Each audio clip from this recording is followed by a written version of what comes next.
called to plant MHC? I mean, that's such a deep and loaded question. I think it has to start from the beginning, and I'll try to make this quick.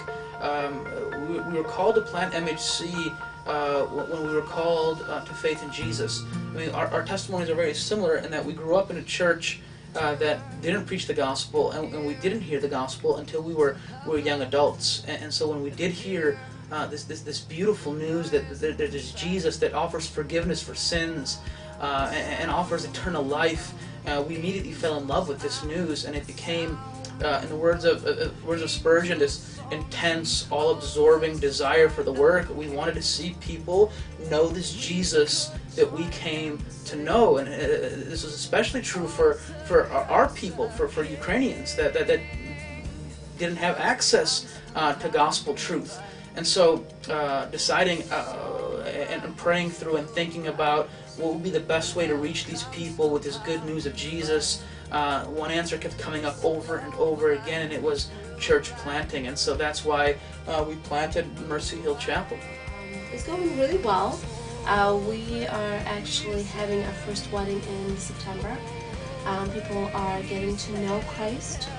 They're getting baptized, and they're being discipled. Women are getting discipled. Things are going really good. I mean, definitely things are exciting. She said people are getting discipled, leaders are getting trained and deployed. I mean, things are happening, and the Mercy Hill community is really excited. We're excited about the future of what's coming up. There are actually 5 key cities in the United States, the 5 most populated cities with Ukrainians, and they're all in the Northeast. They're Cleveland, Chicago, Detroit, Philadelphia, and New York. And our vision, our big plans are to plant a church in each of these cities, God willing, in the near future. My name's Christina Douglas, and I am Mercy Hill Chapel, but I wasn't always. I started coming to this church before I was a believer. I didn't even come to service. I came to a friend's birthday party.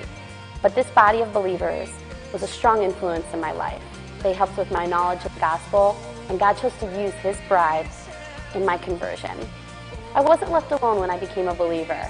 I was loved and embraced by this church. They strengthened my knowledge of the gospel, and I became baptized. I became a member, and I'm still here today. I've seen love, and I get to give love here. God used Mercy Hill Chapel in my life. I'm so happy for that, and I'm excited to see what He will do.